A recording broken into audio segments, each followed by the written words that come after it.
Olá, companheirada, olá, amigos e amigas, né? Está constantemente contra os opressores que diuturnamente vivem aí para desrespeitar direitos, né? E ignorar que acima de qualquer prerrogativa existe a vida. Hoje, então, nós estamos realizando a nossa transmissão 384. Significa que já conversamos 383 vezes. Hoje, então, é 384. Isso está registrado lá no início na Rádio Petroleira do Sindicato dos Petroleiros do Rio de Janeiro. Tem esse acúmulo está registrado lá. Petroleira, né? É um órgão de comunicação do Sindicato dos Petroleiros do Rio de Janeiro. Assim como nós temos material também produzido na TV Petroleira. A nossa transmissão de hoje, então, ela está, como sempre, estruturada em módulos, né? O primeiro módulo, nosso editorial de hoje, ele é dedicado ao dia 7 de abril, que foi o dia do jornalista. De jornalista, me sinto na obrigação muito salutar de fazer esse destaque para os nossos companheiros jornalistas. O nosso módulo 1, então, ele destaca a denúncia que foi feita, né, ao Tribunal Internacional de Haia, aonde o presidente da República, quase que eu erro e falo nosso, não deles, ele foi denunciado em Haia. E se essa denúncia prosperar, como se espera, há 30 anos de prisão. Isso aí é o nosso módulo 1. O nosso módulo 2, ele trata de uma luta da Federação Nacional, dos seus sindicatos, que estão contra os cortes do salário. Mas é corte de salário de peão. Olha só, o peão, dentro de um conceito, dentro de uma modalidade nova de opressão, que eles chamaram de resiliência, o peão pagaria o pato desse momento difícil, todos nós estamos passando. O peão pagaria o pato, sofreria redução. E os cargos remunerados e a direção superior seriam contemplados. Bonificações aí, bem gordinhas, enquanto o peão pagar o pato. No nosso 3, um comentário do nosso presidente da Associação dos Engenheiros da Petrobras, que eu com muito orgulho sou sócio, né? Sou sócio da AEPET, que é a Associação dos Engenheiros da Petrobras, que num primeiro momento, na sua história, lá atrás, só engenheiro que faria parte. Depois, a associação passou a aceitar todos que tenham curso superior. Então, eu sou sócio da AEPET, até por gratidão, porque a AEPET, ela abriu as suas portas e a sua diretoria abraçou a luta da anistia na época, e eu fui um dos contemplados com esse apoio que a AEPET solidariamente, né, fraternalmente nos concedeu. O 4 tratamos sempre das lutas e revoluções na 2021, né? E nós hoje, dentro desse módulo 4, que trata dessas lutas e revoluções, nós vamos fazer movimentos revolucionários na América Latina. E aí cabe aqui fazer uma chamada nesse módulo 4, que ele tem várias subdivisões. Por exemplo, no módulo 4, que trata dessa questão das revoluções na América Latina, nós temos ali, primeiro, nós temos um político, depois virá o panorama econômico dos países centrais e dos países satélites também, depois comentar sobre a crise de 1973 e o poder dos sindicatos. Depois nós vamos falar sobre o final da década de 70, quando Margaret Thatcher deu o primeiro rumo à direitização do mundo. Década de 70, Margaret Thatcher colocar o mundo à direita. Depois vem o item que é a hegemonia neoliberal, que trata da adesão daqueles que se diziam de esquerda. Um outro parágrafo é o desdobramento do neoliberalismo na sociedade. Irmã, legal, irmã, a colaboração aí, irmã. Então, o desdobramento da imposição do neoliberalismo nas sociedades. Outro parágrafo é a introdução do neoliberalismo na América Latina.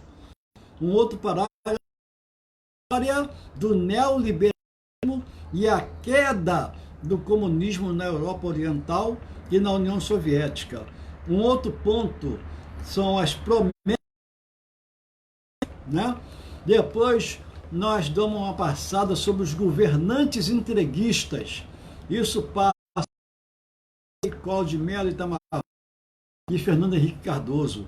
Depois nós temos o olhar da igreja para a questão neoliberal. Depois nós temos uma cronologia dos acontecimentos na América Latina do pós-guerra. E depois, por último, nesse cenário aqui, dessas revoluções da América Latina, vêm as referências bibliográficas. Esse é o nosso módulo 4. Nosso módulo 5 faz uma homenagem à cultura brasileira, com destaque para o Cazuza, fazendo 62 anos, o Zé da Velha, 78, o Donga, 130 anos, Moacir Luz, 62 anos, Cachimbinho, 85 anos, Leone, 59, e o Chorão, 50 anos. Nosso módulo 6 tem uma relação completa dos aniversariantes, do dia 3 ao dia 9, que a nossa transmissão, ela sempre abrange uma semana, né? Então, nossa semana começou no dia 3 e vem até hoje, que é o dia 9 de abril. Nosso módulo 7, que é o último, nós fazemos aqui uma respeitosa homenagem a Maria Werneck de Castro. E isso foi um lembrete importantíssimo do André de Paula, que é o advogado, né? O advogado da FIST, que é a Federação Internacionalista dos Sem Teto. E o André de Paula é advogado. Ele trouxe essa lembrança aqui à tona. Então, agora nós vamos dar início à nossa transmissão, porque a gente sabe que não dará tempo de nós tratarmos de todos os assuntos, mas esses assuntos ficarão disponíveis vocês terão acesso passando pelo site professorivanluiz.com.br. Lá tem estou separando por ano, né? No ano 2020, então, todas as nossas transmissões estão lá. Começando hoje, então, papo, nós vamos fazer nossa homenagem aqui ao dia 7 de abril, que foi o dia do jornalista aqui no Brasil. O jornalista tem esse dia o dia 7 de abril. E nós vamos fazer aqui uma passada rápida, né?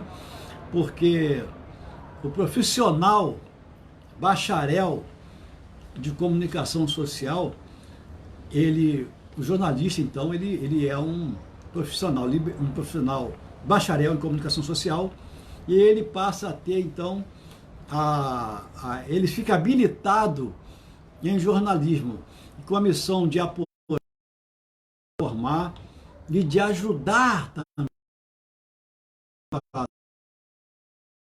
transmissão. Nós vamos lá buscar, né, esses fatos, gerar esses conteúdos aqui e colocar à disposição da nossa companheirada, na medida em que queiram se aprofundar mais nesse conteúdo. Então, tem muito conteúdo que fica disponível. E para essa data tem um marco importante, a Federação Nacional dos Jornalistas, a FENAJ, os sindicatos dos jornalistas do Brasil e profissionais da área costumam fazer reflexões importantes sobre a carreira, o mercado de trabalho e também os salários e a profissão, que tem uma responsabilidade muito grande, porque nós sabemos, nós temos consciência de que o produto mais caro que sempre existiu. Então, alguns jornalistas, inclusive, aproveitam essa ocasião aí para externar suas insatisfações, para fazer atos, para fazer manifestação, para manifestar, então, às vezes até, a sua indignação com essa estrutura que existe na comunicação, que muitas das vezes não permite ao jornalista expor verdadeiramente o seu ponto de vista aos interesses da empresa. Isso é muito triste. Por isso que eu sempre o jornalista livre, a mídia, né? A Ninja também, essa mídia Ninja. Tem vários canais em 47, tem vários canais. O Eduardo Moreira, que é um cara também que hoje está tendo um destaque grande e muito relevante. Algumas opções aí, prestigiar, que é fundamental. Então, nós podemos citar, tem um link nessa matéria que dá detalhes sobre a carreira do jornalismo. Mas nós podemos falar aqui agora sobre a origem dessa data, né, dedicada ao jornalismo, aos jornalistas. A origem foi no 1931. Isso foi uma iniciativa da nossa respeitosa Associação Brasileira de Imprensa, a nossa respeitosa ABI, né? Que fomentou, né, e que idealizou também, através do jornalista Gustavo Lacerda, né? Gustavo Lacerda. Essa associação, inclusive, a ABI, está aqui no centro do Rio de Janeiro, e a ABI, na realidade, é um polo de manifestações. Já fizemos muitas reuniões nossas, assembleias nossas. Nós, em harmonia com a ABI, nós realizamos lá, principalmente a Assembleia dos Aposentados, né? Nós realizamos várias vezes lá no auditório confortável, um auditório grande, e nós, então,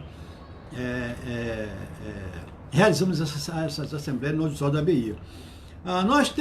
Nós somos remetidos nessa homenagem aos nossos jornalistas, nós somos remetidos a um nome que é o Líbero Badaró.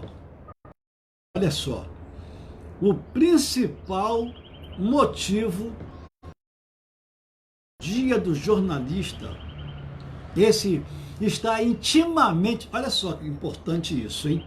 Por isso que é bom a gente resgatar fatos históricos relevantes.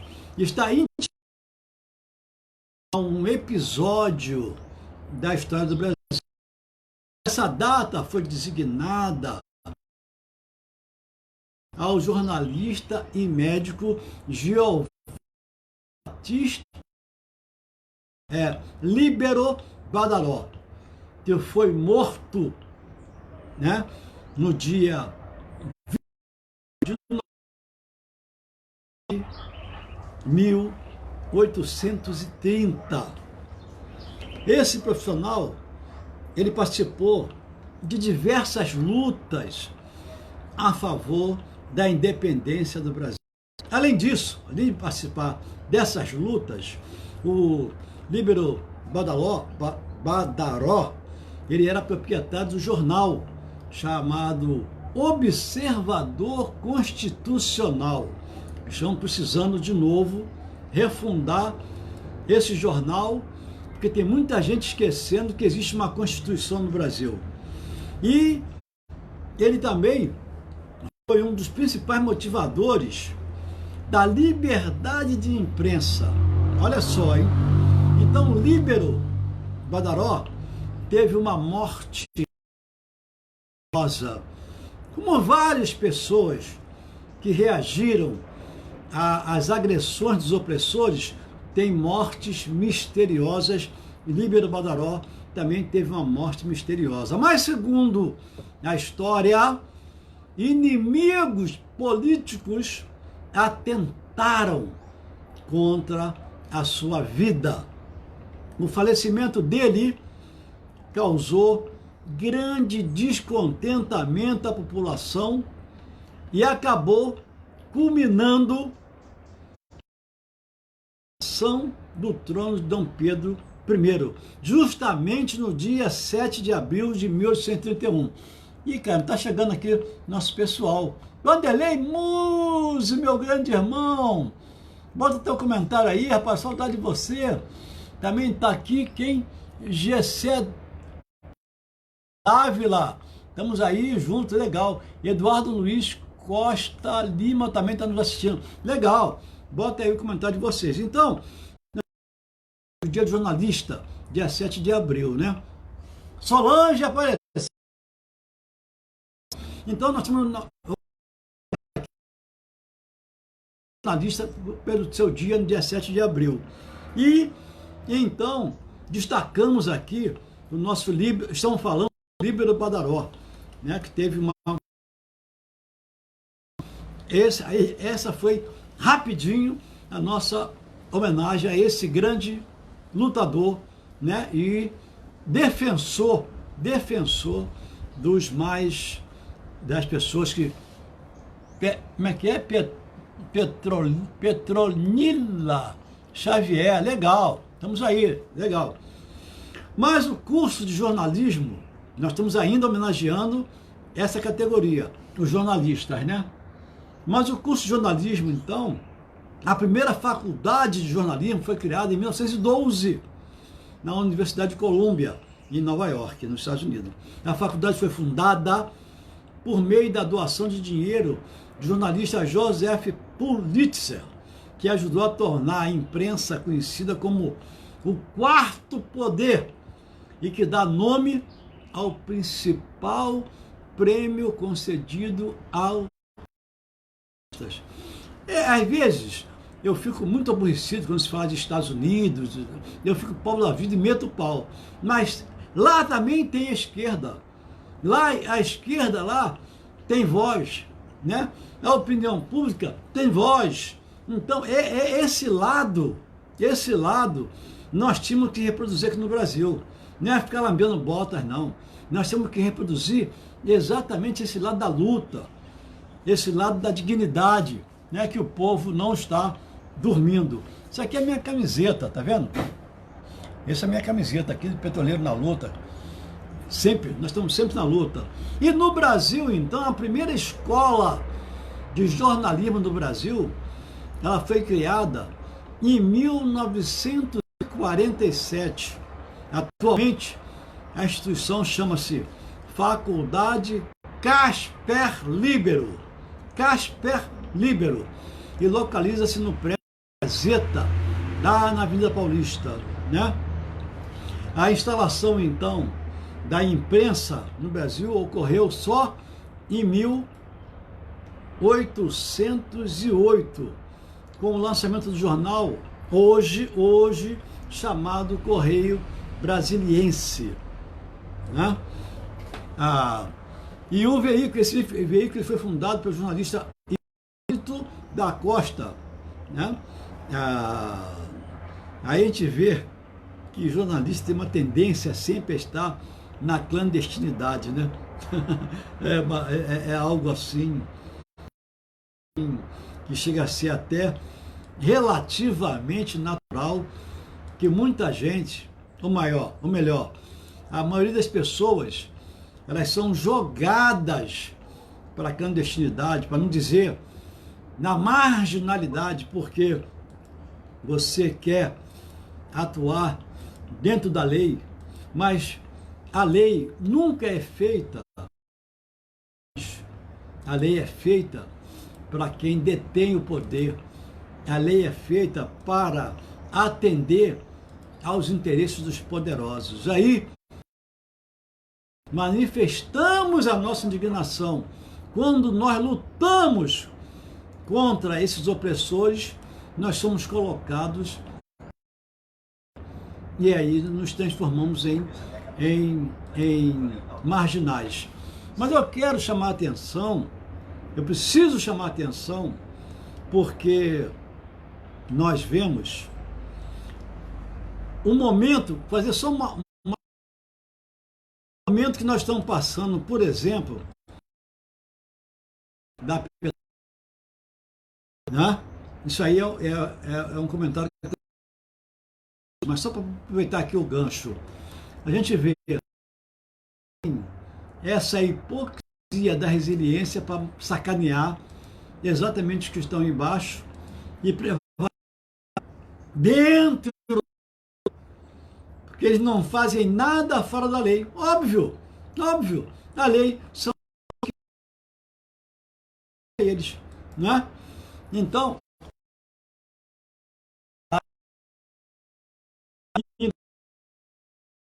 vocês acenam, mas não colocam. Depois some, o aceno some. Daí e tal, que aí fica registrado, entendeu? Só o fato de acenar é legal, claro, pô. Por exemplo, Oliveira Gomes está assistindo, né? Grande Gomes. Aí, pronto, quando desligar aqui, some essa mensagem. Então, se der lá um curtir, um negócio qualquer, aí fica registrado e isso nos fortalece bastante e nos estimula também, né? A continuar nessa luta, que é uma luta que a gente não está buscando glória nenhuma glória. É simplesmente, a ideia é motivar os nossos amigos, aqueles que nós podemos chamar de companheiros, né? Porque essa palavra tem um peso histórico muito grande para nós. Essa palavra ela é atribuída a um grande ser, que ele, o relato diz que ele, numa conversa, ele externou que aquela pessoa que não se com nenhum tipo de injustiça em qualquer lugar do planeta, ele consideraria essa pessoa como um companheiro, né? Mauro de Bones está sempre com a gente. Legal, Mauro, obrigado. Então, essa palavra companheiro, ela tem um peso muito grande. De outros companheiros, e não tem noção do peso histórico dessa palavra companheiro, né?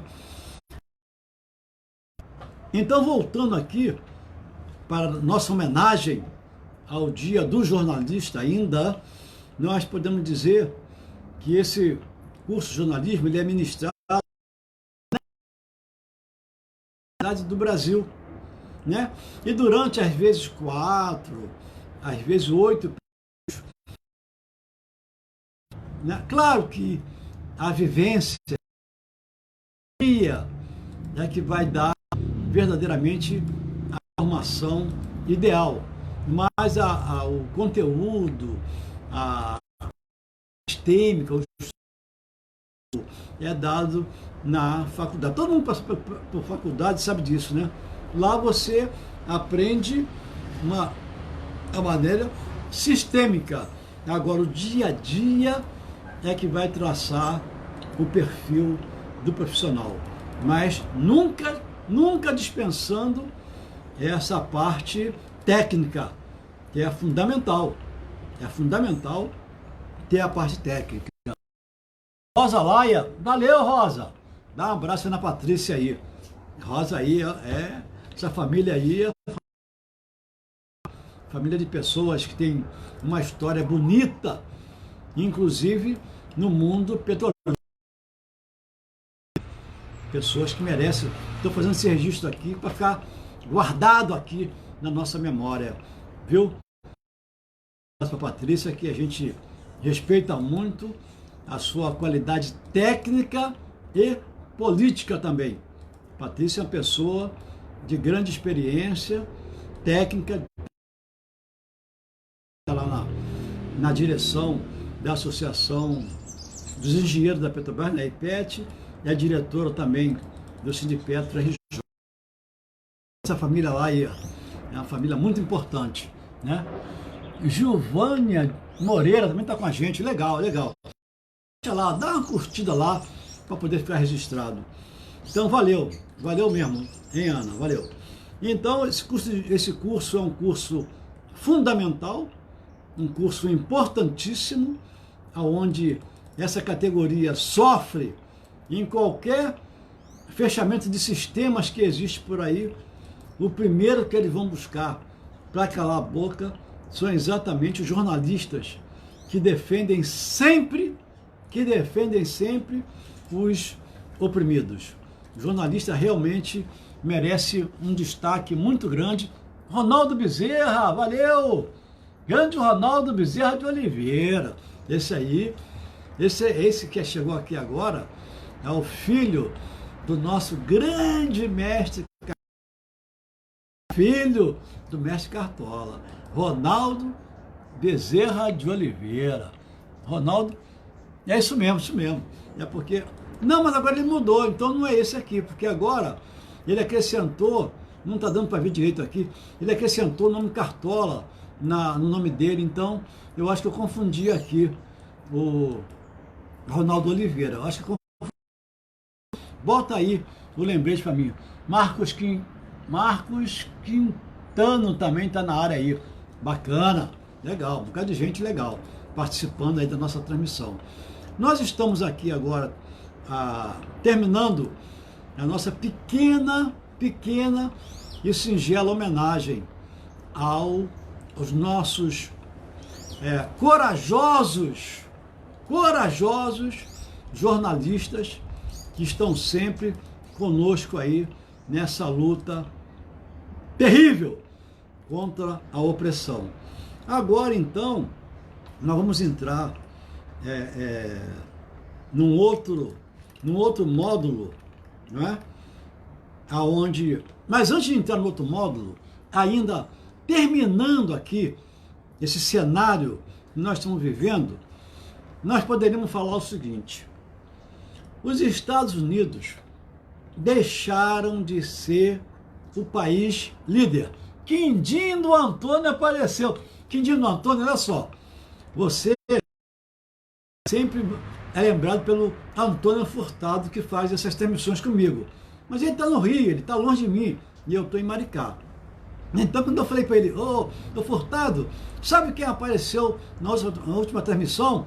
Foi o Quindim do Antônio. E ele ficou todo contente, mandou um abraço. Quindim, tá vendo só? Você não é esquecido nunca, né? Então, nosso primeiro ponto aqui. Os Estados Unidos, eles deixaram de ser o país líder. A China venceu a Terceira Guerra Mundial sem disparar um míssil e ninguém percebeu ainda. Vladimir Putin é um visionário. O mal pode fazer muitas coisas pelo planeta e pela humanidade. O pessoal de saúde vale mais do que um jogador de futebol. O petróleo não vale nada em uma sociedade sem consumo. A prevenção salva mais vidas do que agir no último minuto. A prevenção salva mais vidas do que agir no último minuto. As crianças ocupam um lugar privilegiado para a natureza. A morte não distingue raça ou posição social. O profissional de saúde está sozinho, abandonado e esquecido, e ainda assim ele nunca baixa a guarda. Eliane Costa, legal, valeu. João Oreste da Silva, legal. Então, o profissional de saúde, ele está sozinho, abandonado e esquecido. E ainda assim ele nunca baixa a guarda, e agora tem sido muito privilegiado. Aí eu abro um parêntese aqui. Eu botei numa publicação no Facebook, solicitando, na realidade suplicando ao nosso deputado Paulo Ramos, né, que ele fizesse um projeto de lei caracterizando, reconhecendo que esse profissional da saúde, caso ele venha a ter o êxito letal, que eu não gosto de falar morte, né, ele seja considerado como um herói nacional. E eu peço a vocês para encaminharem também para os parlamentares que vocês conheçam essa proposta. O nosso profissional da saúde tem que ser considerado herói nacional pelos trabalhos que eles estão fazendo, e com isso, se eles vierem a morrer, eles terem amparo do Estado. Salvador Silva também, valeu. Maurício Silva também, legal. E Hermano, meu professor Hermano, o melhor chefe de gabinete que eu conheci em Brasília, professor Hermano Tavares. Então, pedir aos parlamentares, pessoas que a gente conheça, que mande aí e encaminhe um projeto de lei para reconhecer o pessoal da saúde como heróis nacionais. Ao passar essa pandemia, eles terem uma posição privilegiada, não é igual a políticos e presidentes e senadores, não. Como um ser especial. Esse pessoal da saúde estão se transformando em seres especiais. Eu não tenho nenhuma dúvida. Aí vamos voltar aqui para esses 20 pontos. 11. Não estamos preparados para uma pandemia. 12. O ser humano é oportunista e desprezível, independentemente de sua posição econômica ou social, elevando os preços das coisas básicas e necessárias. Não são só as coisas básicas e necessárias, os juros bancários, esses verdadeiros ladrões que vêm aí usurpando, tirando o nosso sangue 24 horas por dia. Os bancos não estão abrindo mão de nada, inclusive aumentando os juros, esses canalhas. Rogério de Almeida, valeu, Rogério.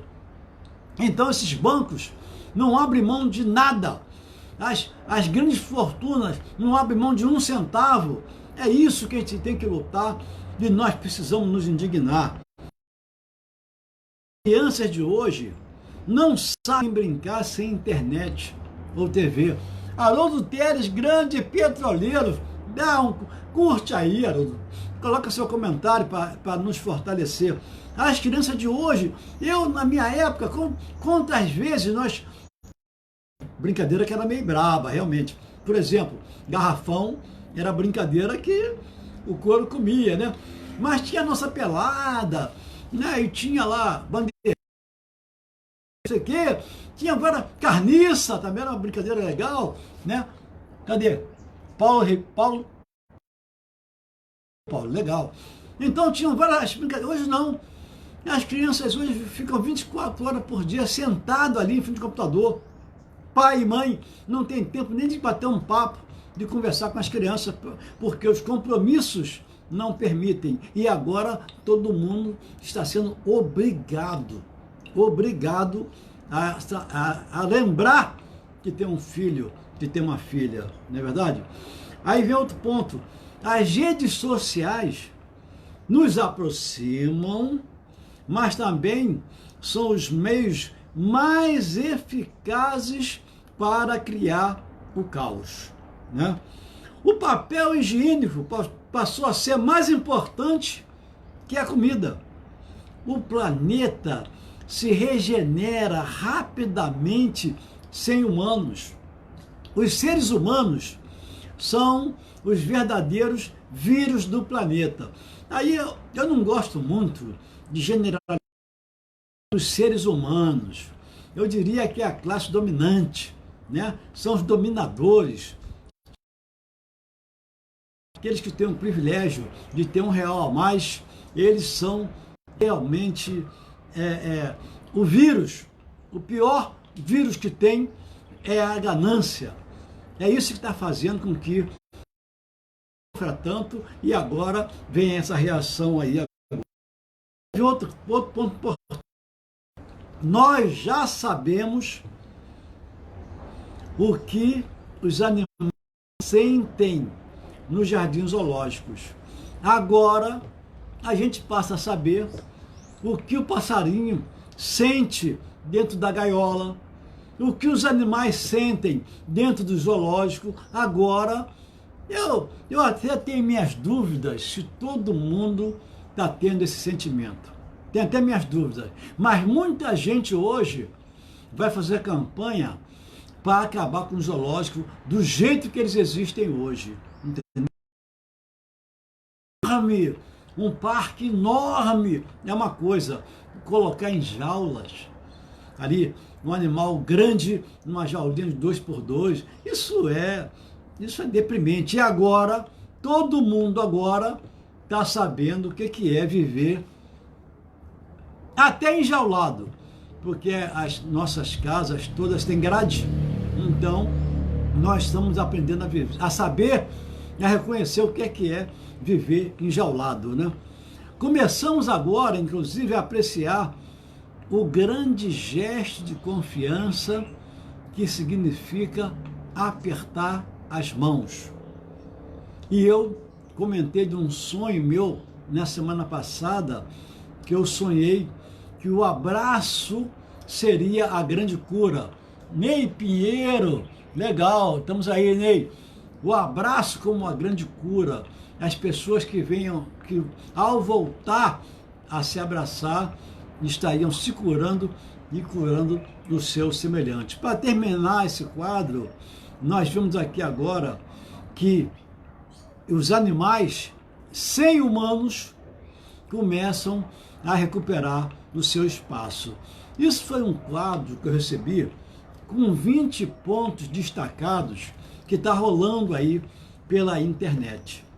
O nosso módulo agora, na realidade agora, 20 para as 4 quase, estamos entrando no nosso módulo 1, sobre a denúncia em Haia, que foi feita contra isso que está aí, que pode pegar até 30 anos de prisão. A fonte disso aqui é o Brasil de Fato, que comenta que esse sujeito que está aí, esse presidente que está aí, sem partido, como é que pode? Presidente sem partido, olha aonde nós estamos chegando. Ele pode ser condenado por 30 anos, em até 30 anos de prisão, caso o TPI, que é o Tribunal Penal Internacional, se esse Tribunal Penal Internacional, Denilson Bandeira, tamo junto aí, Denilson. Se esse tribunal penal internacional entender que ele cometeu crime contra a humanidade ao criar confusão pública sobre o novo coronavírus, se o Tribunal Penal Internacional entender que ele cometeu esse crime, aí o bicho vai pegar. E com isso, então, ele se torna um alvo fácil. Na realidade, um alvo fácil. Por quê? Está registrado na mídia as imbecilidades, as idiotices que ele vem falando. Está registrado aí na mídia, aí qualquer um vê, né? Então, ele está sendo alvo de representação da Associação Brasileira de Juristas pela Democracia. A sigla é ABDJ, Associação Brasileira de Juristas pela Democracia, né? No dia 3/4, tomando aí essas iniciativas. Tanto essas atitudes deles, como por ações dele, ações, não é invenção, são ações dele. Maria Lopes de Andrade apareceu aí, legal, coloque o seu comentário aí, dá o seu curtir também, legal. Tanto as ações dele, quanto os discursos deles, estão colocando ainda, hoje dia 9, a gente está vendo na televisão aí, as ruas cheias, né? Cheia de gente. São Paulo voltou a ter engarrafamento, estão pensando até fazer rodízio. Olha como a prevenção não está valendo nada. Eles querem ver as pessoas, eles querem contabilizar mortos, eles querem ver as pessoas caindo pela rua. É isso. Enquanto não verem isso, não vão tomar vergonha na cara e essas orientações imbecis que são orientações contrárias à Organização Mundial de Saúde, como o próprio Trump, lá nos Estados Unidos ontem, estava questionando a eficácia da Organização Mundial de Saúde. Quer dizer, como é que pode esses caras que não têm preparo nenhum, só tem preparo para ganhar voto, não tem preparo técnico, científico nenhum, e ficam falando essas besteiras, condenando a Organização Mundial da Saúde. Isso é lamentável, né? Então, essa Associação Brasileira de Juristas pela Democracia, uma série de ações demonstrando que está aí, que se enquadram penal, né? Colocando em risco a saúde da população brasileira. Muito grave. A procuradora, inclusive, vai avaliar ou não de dar andamento, de transformar a ação em uma denúncia. Isso foi pelo advogado Nureddin Ahmad Alam, Associação Brasileira de essa ABJD, né? A representação internacional necessária das alternativas jurídicas dentro do país esgotadas. É lamentável isso. É lamentável. Estamos chegando, né? No caso desse presidente, 5 dias regionais apresentaram a quem? Ao procurador-geral Augusto Aras, pedindo recomendasse ao presidente que passasse a adotar e realizar orientações oficiais da OMS e também as orientações oficiais do porque Eu fiquei aqui aguardando. Não entendi o que aconteceu exatamente nesse momento. Mas estão consigo ler comentários. Antônio Santana. Professor Ivan, um abraço. O Santana. Fui do coral do Sindipetro. Quarentena. Como é que é?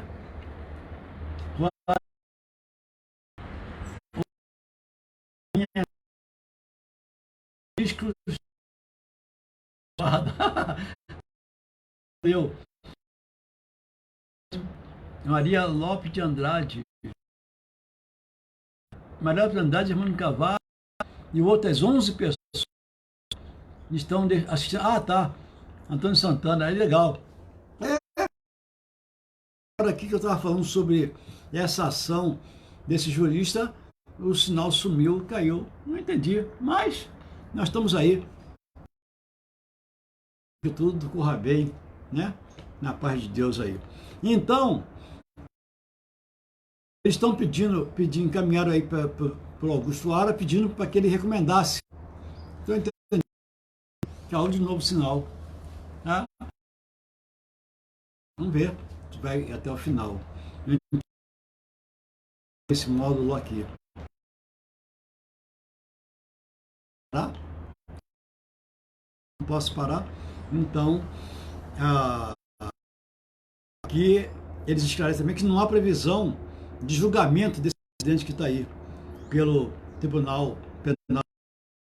E em caso de condenação, então, a prisão é feita dentro do país, né?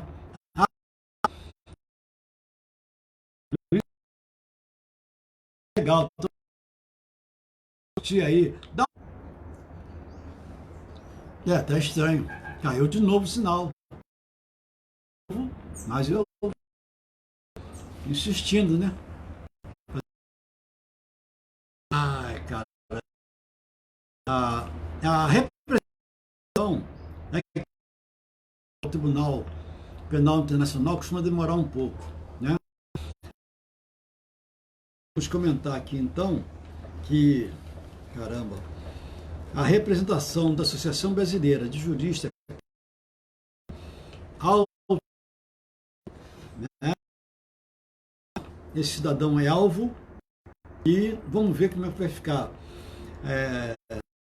Essa matéria também é muito grande, vai ficar à disposição para você correr, porque eu estou sentindo meio estranho aí, alguma coisa no ar meio estranha. Então, por ações dele, recomendações de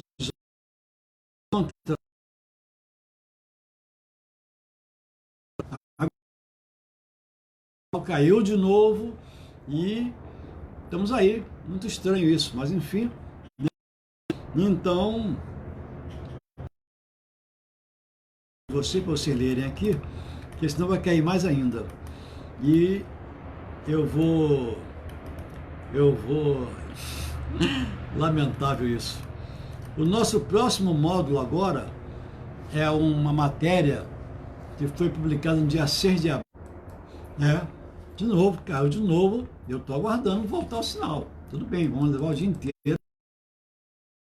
Então, essa matéria, ela foi publicada no dia... É a matéria nacional dos petroleiros e dos seus sindicatos. Estão indo à justiça contra o salário. Aí, começamos a matéria mesma empresa que quer resiliência. Aí, se você for ao dicionário, de novo, se você for ao dicionário saber, ver o que vem a ser a palavra, a gente vai ver lá, é a capacidade de se recobrar facilmente ou se adaptar à má sorte ou às mudanças. Olha só, mas isso só vale para o peão, não vale para diretor, para funções gratificadas, isso não vale, não vale. na nossa empresa, na Petrobras. Mas para o peão vale. Então a gente vê que a mesma empresa que quer resiliência da categoria diante de demissões, punições e corte de direitos, deixa a diretoria e chefias com seus interesses protegidos. Quer dizer, é algo assim. José Ângelo apareceu aqui com, mais uma vez, tentando reconectar, mas não faz mal. José Ângelo, estamos junto aí. Se cair o sinal, eu vou continuar esperando de novo. Está acontecendo agora, não sei porquê. Então, a mesma empresa que quer resiliência da categoria diante essas arbitrariedades de corte de direito, ela deixa a diretoria e chefias com seus interesses protegidos. Ocupam cargos com função gratificada, o plano não prevê corte algum, mas apenas a postergação do pagamento para setembro. E para o peão, corta de vez. Para a chefia e para a direção superior, para quem tem cargo na empresa, vai receber em setembro. E por que não, peão? E cadê o princípio da isonomia? Nós não somos todos iguais, segundo a nossa Constituição. O pau que dá em Chico não dá em... Então, nós somos obrigados a entrar, a pedir socorro possível, a orientação política que a nossa empresa está recebendo e está praticando, né? Isso aí são e comentando, ou seja, a nossa empresa na direção contrária das medidas que estão sendo tomadas no o socorro. Mais uma vez, fiquei aguardando, né? O mundo inteiro está tirando um percentual do PIB razoável, 10, e aqui está tirando 2. E para as empresas e para socorrer banco. Que país é esse que nós estamos? Que momento é esse que o Brasil está passando e vivenciando? E então, nós temos duas versões. Esse também é um texto, guardei, reconectar. No módulo 3, que é o módulo pequeno, que é o presidente da Associação dos Engenheiros, da direção da Petrobras, diante da queda de preço, diante da queda do preço do petróleo e da Covid-19. Diante desses dois cenários, ele também faz uma análise, faz uma entrevista, tem um link, remete vocês para um vídeo onde ele bate esse papo. Nele fala que a redução de salário e da jornada 3 meses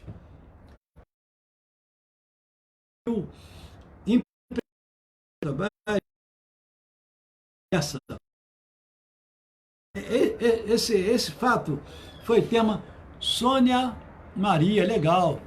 Dá um curtir aí para ficar registrado, tá legal?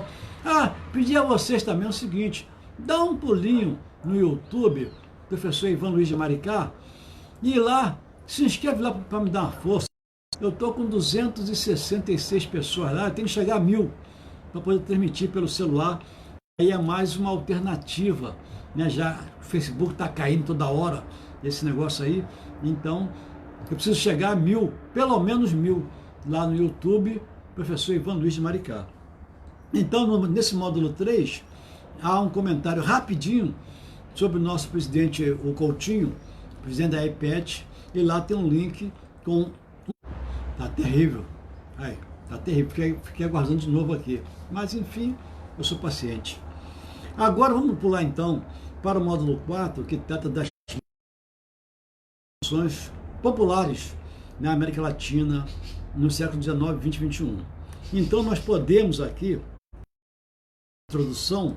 na introdução, nós podemos notar o seguinte: duas vertentes, é um trabalho bacana esse aqui, duas vertentes com o conceito de terceiro mundo de modo bem distinto. São duas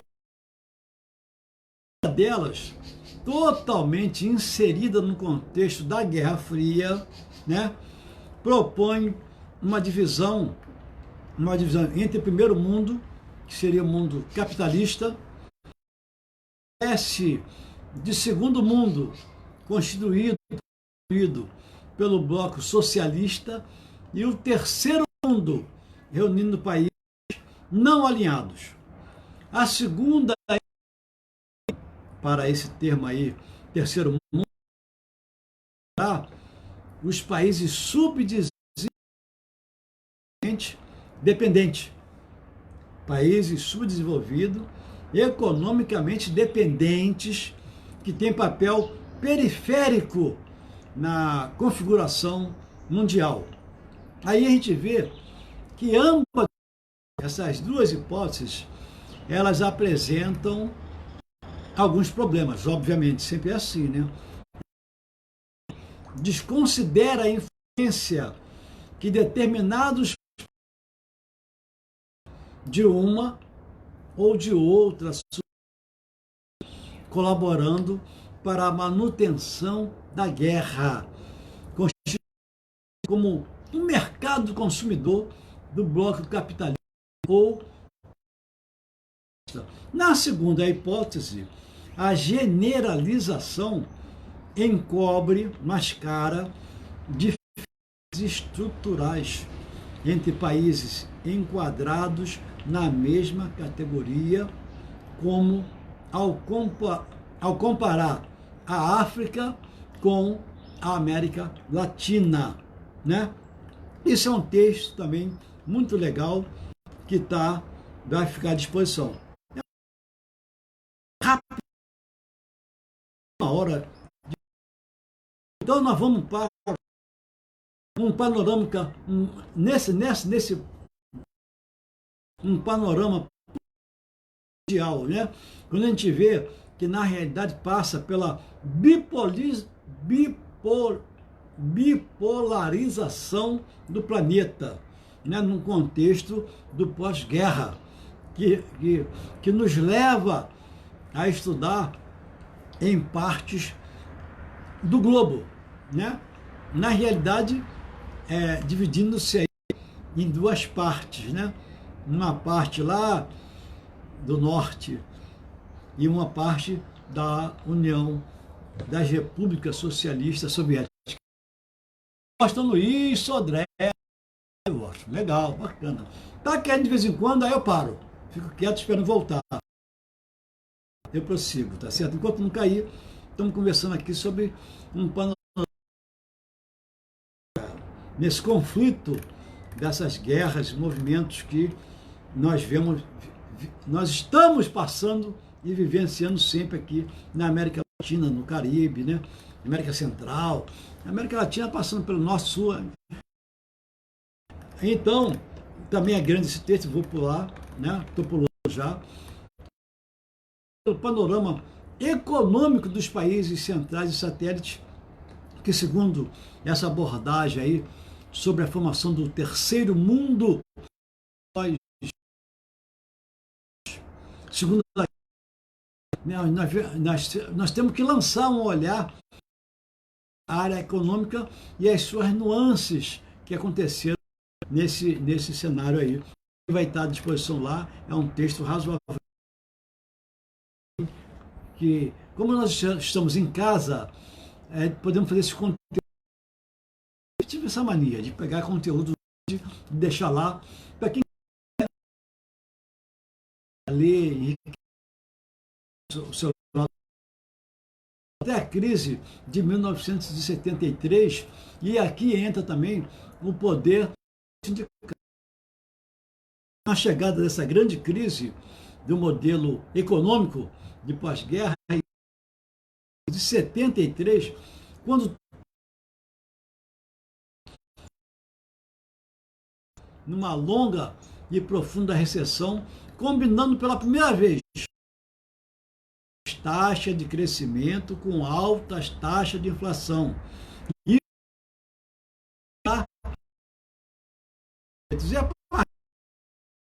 daí, os liberais passaram a um terreno fértil. Opa, Fausto Luiz. Aí você vê que as raízes, quem afirma isso aí é o Hayek e os seus companheiros, elas estavam localizadas no poder excessivo e nefasto também de algumas correntes, né? Parte. Mas geral, fala do sindicato, do movimento operário, né, que fala corroído as bases da acumulação capitalista. Quer dizer, quando você bate de frente com essa base exploradora, aí você se torna um nefasto, né? Mas nós temos que lutar muito, muito o trabalhador. Na realidade, eu diria hoje que é o ser humano tem a respeito. Aí, quando surge essa crise, que os neoliberais ou os ultraliberais querem afastar o Estado, querem dizer que não precisam do Estado para nada, aí eles vão, quando vem essas crises, a grana é o Tesouro Nacional.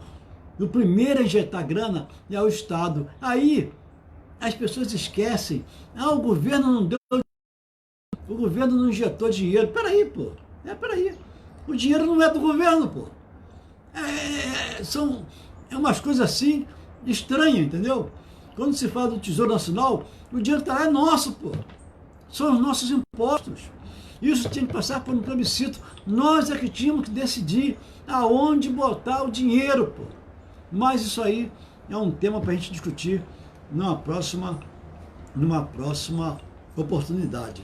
Então a gente vê que a OCDE, a Organização para a Cooperação e Desenvolvimento Econômico, ela trata que o remédio para essas crises é sempre o remédio keynesianos, né? Porque aí nós que bancamos a festa desses capitalistas todos. Um outro ponto que tem também interessante para a gente conversar é sobre o final da década de 70, quando a Margaret Thatcher, ela dá os primeiros passos rumo à direitização do mundo. Jogar o mundo para a direita. E jogar o mundo para a direita significa, mais uma vez, massacrar a classe trabalhadora. Aí nós vamos ver que lá na Inglaterra, quando foi eleito o governo Thatcher, não é isso? E aí o primeiro regime, na realidade foi o primeiro regime de um país de capitalismo avançado, publicamente empenhado em pôr em prática o programa neoliberal. Aí a gente vê que em 80, o Reagan também chegou à presidência dos Estados Unidos com essa mesma vertente. Em 82, o Kohl derrotou o regime social liberal de Helmut Schmidt na Alemanha. Em 83, a Dinamarca, né? O Estado modelo de bem-estar escandinavo caiu de uma coalizão clara de direita, né? O governo de Schluter, deve ser isso, né? E aí a gente vê que logo em seguida também quase todos os países da Europa Ocidental, com exceção da Suécia e da foram para a direita. Aí a gente vê que a partir daí, então, a onda de direitização desses anos tinha um fundo político para além da crise econômica que se passou naquele período. Aí nós vemos que em 78, por exemplo, ocorreu uma no Afeganistão e houve a decisão norte-americana uma nova geração de foguetes nucleares. Aí começa a briga de interesses aí, onde o civil, as escolas, pagam um preço terrível. Vai ficar lá. Estão com 1 hora e 15 minutos já. A hegemonia neoliberal, um outro parágrafo, a hegemonia neoliberal fez com que os políticos de esquerda também aderissem à hegemonia neoliberal. Isso é muito para nós, né? A gente vê que no início, somente a gente vê um discurso de esquerda, quando senta a bundinha lá, aí vai indo em direção à direita. Isso vai ficar lá também disponível para quem quiser aprofundar um pouquinho mais. Um outro parágrafo interessante, que é o desdobramento da imposição do neoliberalismo nas sociedades mundiais. Isso aqui é um outro parágrafo também interessantíssimo, né? Porque a gente vê que a prioridade mais imediata do neoliberalismo era deter a grande inflação dos anos 70. A inflação, na realidade, e a própria corrupção são duas armas inteligentes que eles têm para controlar os países periféricos. Você vê, se a lei de responsabilidade fiscal, se fosse séria, o governo dos Estados Unidos não teria a dívida dele interna, não seria trilionária. São trilhões e trilhões de dólares. Mas aí vem aquela pergunta, por que ele não dá exemplo, já que ele impõe FMI, via Banco Mundial, BID e tal, que eles impõem isso nos países periféricos? Por que eles não praticam? Porque eles sabem que os países periféricos vão manter a riqueza deles. Isso também é um texto interessante que vai ficar lá à disposição. Um outro parágrafo também muito legal é a introdução do neoliberalismo na América Latina. Isso também é bacana, dar uma olhadinha ali e me questionar depois. Pode mandar matéria também questionando o dia que eu botei aqui, tá errado e tal, não faz mal não. Eu aceito demais. Um outro ponto interessante, estamos com 1 hora e 15 minutos já, a vitória do neoliberalismo e a queda do oriental e na União Soviética. É um outro ponto também, que é o nosso módulo 4. O módulo 5 fala nas promessas quebradas, quando a gente vê que a América Latina também iniciou a sua variante neoliberal, entre aspas, progressistas.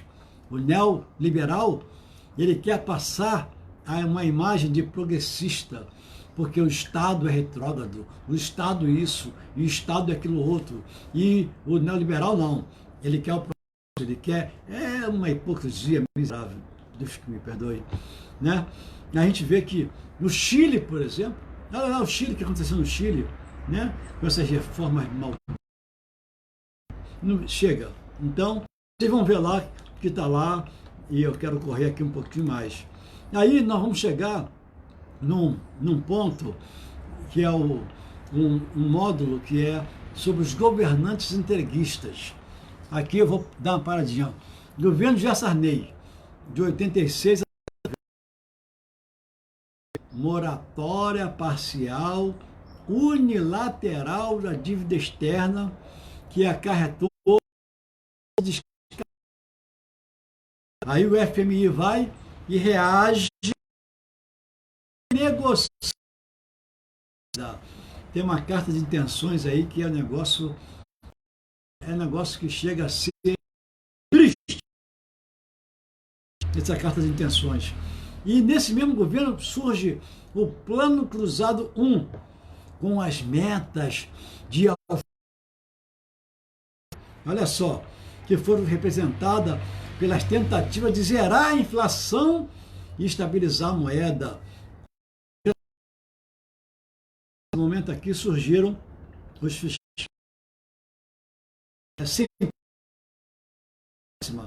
E aí vem o governo Collor de Mello, de 90 a 92, com o Plano Collor 1, onde a equipe econômica da ministra Zélia Cardoso, promove dos depósitos de todo mundo. E aí a gente vê como adormecido, né? Anestesia, uma reação. Pegaram o dinheiro de todo mundo, não houve nenhum classe nenhuma. Por quê? Os bancos ficaram paraíso, Havana. Os bancos ali tem dinheiro que foi confiscado, que não, dinheiro sujo até, que não foram buscar até hoje, que é um oásis. Olha, qual seria a atitude desse agora? Dinheiro que não foi, dinheiro que foi confiscado,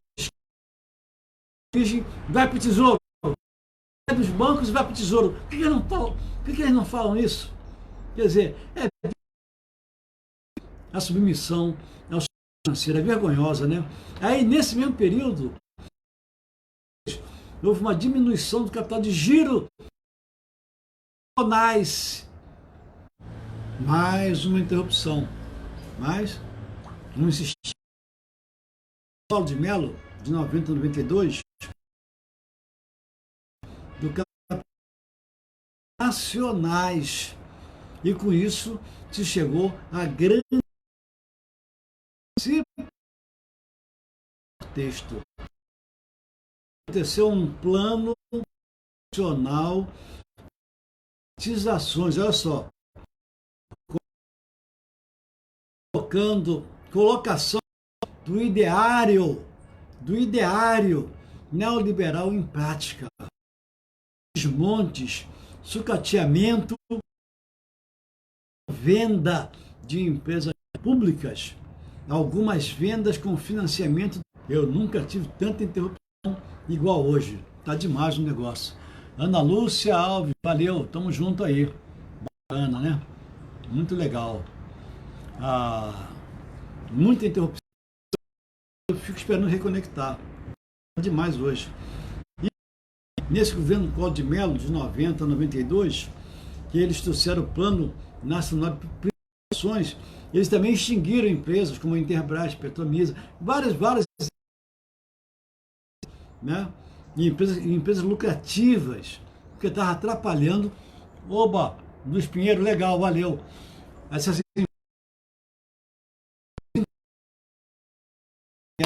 e acabaram tudo com respaldo do Congresso Nacional. É isso que nos entristece muito. E essas privatizações BNDES somos nós, pô. Nós. Mas outra interrupção.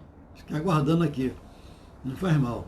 Então, nesse mesmo período, 90 a 92, houve a liberação de importações com alíquotas baixas, que golpearam, essas alíquotas baixas golpearam fortemente a indústria nacional. Quer dizer, isso caracterizando uma concorrência com a tarifa elevada. O que é que nos remete isso? Não ter nenhum tipo de Brasil. Política de fora para dentro e que o nosso executivo, com respaldo do Congresso, ratificando isso. Mas, e voltamos de novo, que eles querem acabar com a habilidade de industrialização no Brasil. E o nosso diretor estrela, lá na Petrobras, ele tem uma frase que eu sempre repito: sem tecnologia não há soberania. E se você não tem um processo de industrialização, se você não desenvolve a tua engenharia interna, você sempre será das indústrias e da Ricardo Nunes de Santana. Coloca o teu comentário aí. Rick 1 na área. É o rei de Búzios. Aí, Rick 1, tô te aguardando. Eles extinguiram empresas e acabaram com a industrialização nacional que vem aos trancos e barrancos. Não, mas ele abriu para o mercado do automóvel e acabou com aquelas carroças, que os carros nacionais eram isso. Eu pergunto, era uma mistura de um monte de coisa. Nós não temos nenhuma nacional automobilística, tem montadora, pô. Porque toda deles vem e montam aqui. Mão de obra elevadíssima, mão de obra barata. E é isso que nós temos aí, fica aí um monte de pessoas que, iludidas, né, pensando que nós temos indústria. Brincadeira disso. Nesse mesmo período, mas o negócio hoje. Nesse mesmo período do Collor, de 90 a 92, desemprego, recorde de desemprego nesse período aí do Collor de Mello. Depois vem um governo inexpressivo, que foi do governo Itamar Franco, de 92 a 94. Olha só, a grande virtude dele, o relançamento do Fusquinha. Olha o nosso país, olha os governantes do nosso país, né? Isso aí para quê? Para tentar reaquecer o setor automotivo brasileiro, relançar o Fusquinha. Claro que foi um fracasso, como foi o período dele, né? E caramba, já ia até tomar um café, caiu de novo o sinal, fiquei aguardando, né? Aí tem que pegar um cafezinho, rapidinho, uma servida aqui, cafezinho, quero sinal de novo. Então, na gestão houve aí a conversão, aquele momento da URV, que Manguinhos até hoje,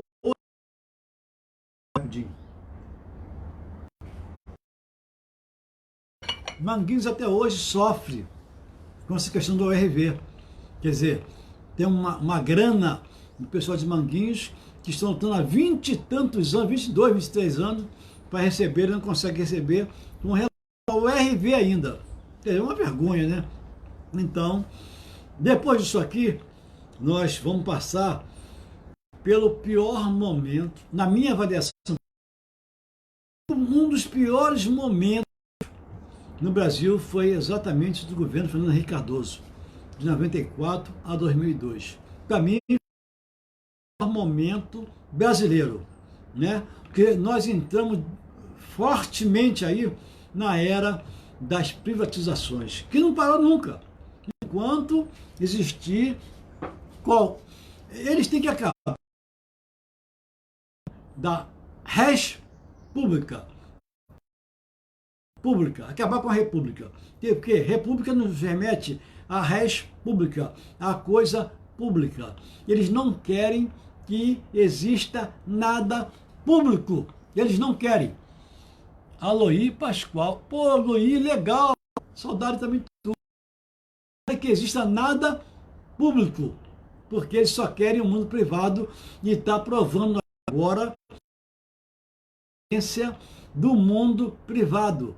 Pessoas chegando doentes em hospitais privados e eles remetendo essas pessoas como se não fosse nada para o público. Então, é vergonhoso demais jogar o Brasil na privada.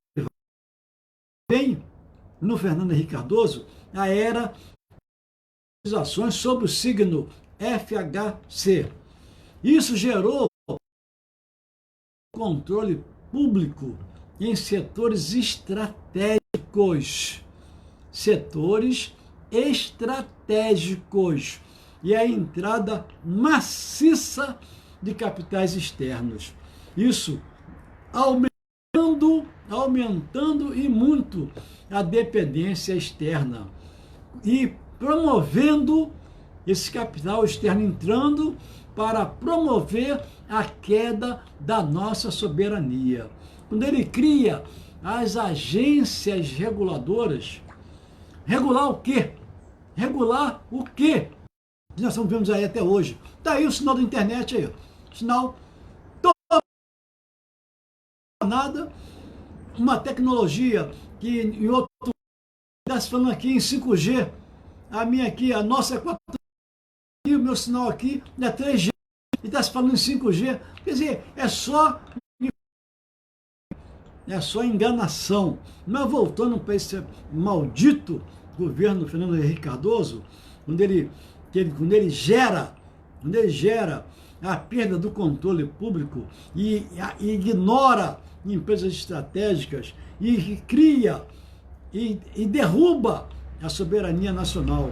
A gente vê que o uso de grande parte das operações de compra das empresas públicas, olha só, o uso, em parte, de um valor enorme que se utilizou para comprar essas empresas públicas foram todos com moeda podre. Moeda, o que vem a ser moeda podre? São títulos das dívidas públicas dos estados. Né? Então, você vê que assim, pouco ou deu em prol do contribuinte brasileiro. Sempre o discurso deles é que vai melhorar a vida do contribuinte brasileiro. Mas primeiro temos que as fortunas, temos que muito os bancos, esses 5 bancos que vêm aí, desde que o mundo é mundo, sacaneando a vida dos brasileiros. E o uso dos PDVs. O que é isso? Era um plano de demissão voluntária. Olha a hipocrisia. Ele chega e fala assim, você moedas. Se você fica, amanhã eu te demito sem você ganhar nada. E eles chamam isso de demissão voluntária. O cara te bota no banquinho, com a corda no pescoço e fala, se você sair, você não vai ser enforcado. Se você ficar, eu tiro o banquinho, tu vai morrer enforcado. Eles chamam isso de demissão voluntária. É mais uma grande e mascarada hipocrisia e falta de vergonha na cara desses caras que se dizem brasileiros. Então, isso aí, com essas demissões e a substituição de mão de obra, isso foi gerado exatamente pelas privatizações. E as terceirizações vêm avançando. Com isso, houve um crescimento alarmante do desemprego estrutural e conjuntural. E com isso nós terminamos aqui esse quadro que trata dos governantes entreguistas. Um outro parágrafo que trata do olhar da igreja para a questão neoliberal. Vou pular também, que já está com 1h30, tem que pular. E aí vem uma cronologia dos acontecimentos na América Latina de 1948, no ano teve a Revolução na Costa Rica. Em 52, teve a Revolução na Bolívia. O movimento nacionalista revolucionário toma o poder na Bolívia. Em 59, teve a Revolução Cubana. Fidel Castro toma o poder no dia 1º de janeiro de 59. Em 61, entre os Estados Unidos e Cuba.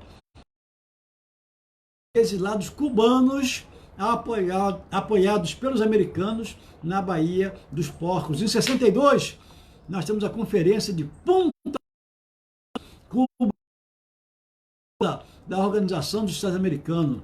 Né? Aí vem aquela chamada crise dos mísseis. Né?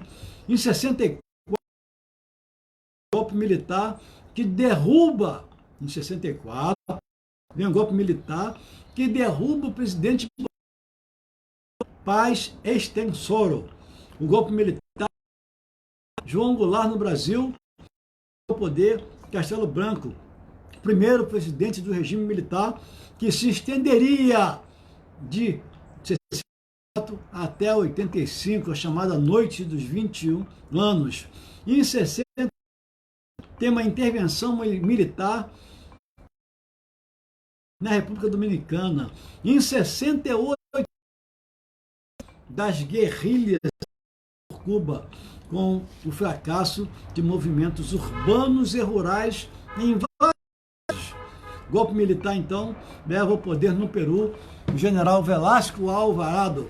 No Brasil, acontece a decretação e leva o país à ditadura escancarada.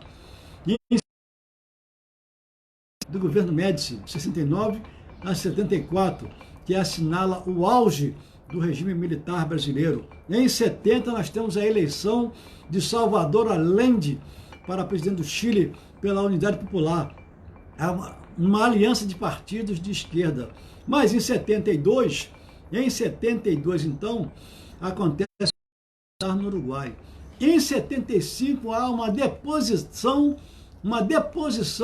de Velasco Alvarado no Peru, e se coloca um outro general, que é o Morales Bermúdez, que inicia o retorno ao Estado democrático. Em 76, o general Aparício Mendes toma o poder no Uruguai. Há um golpe, caiu de novo, terminei meu cafezinho ali. Então, em 76, o general Aparício Mendes toma o poder no Uruguai, o golpe militar que derruba Isabelita Perón na Argentina e leva ao poder, então, o general Jorge Videla. Em 79, há o início do governo de João Figueiredo, do regime militar no Brasil. Em 82, a Revolução Sandinista na Nicarágua. Em 83, a Revolução na Ilha de Granada, em que os Estados Unidos mobilizou todo o seu poderio militar.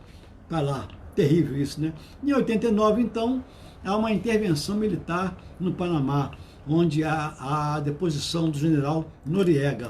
Isso vai ficar à disposição de uma... E passei aqui 10 minutos que eu queria. Um módulo aqui para os nossos aniversariantes, por exemplo, Cazuza, esse módulo 5, são os destaques da nossa cultura brasileira, que tem até repercussão internacional. Vai um abraço aí para o nosso Cazuza, né? O Agenor Araújo Neto. Agenor. É bacana. Cartola também era Agenor, né? E para todo mundo ele se apresentava como Angenor. Ele só foi descobrir que era Agenor, que eu estava para casar com a Dona Zica, né? Que aí, pegando a documentação, ele... Interessante isso. E o Cazuza, no...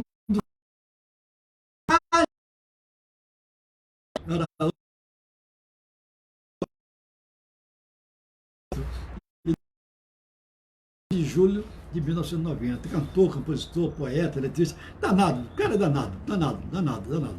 E no dia, então, e depois vem o Zé da Velha, outro homenageado, 78 aninhos, Zé da Velha. José Alberto Rodrigues Matos, nasceu no dia 4 de abril de 42, lá em Aracaju. Grande trombonista, aí vai o nosso grande abraço. E também, em seguida, vem o nosso querido Donga, né? Nosso querido Donga, pelo telefone, todo mundo lembra, fazendo 130 anos. Joaquim Maria dos Santos, que nasceu de 1890 e nos deixou em 25 de agosto de 74. Compositor, violonista, né? E pelo telefone foi, dizem os historiadores, os estudiosos, que foi o primeiro samba. Como samba foi pelo telefone do nosso querido Donga, né? Depois vem o nosso respeitabilíssimo Moacir Luz, fazendo 62 aninhos agora, também no dia 5 de Moacir da Luz Silva, compositor também, violinista, cantor. Depois vem nosso querido Cachimbinho, fazendo nada menos que 85 aninhos. Nosso cantor, compositor, grande Tomás Cavalcante da Silva, né?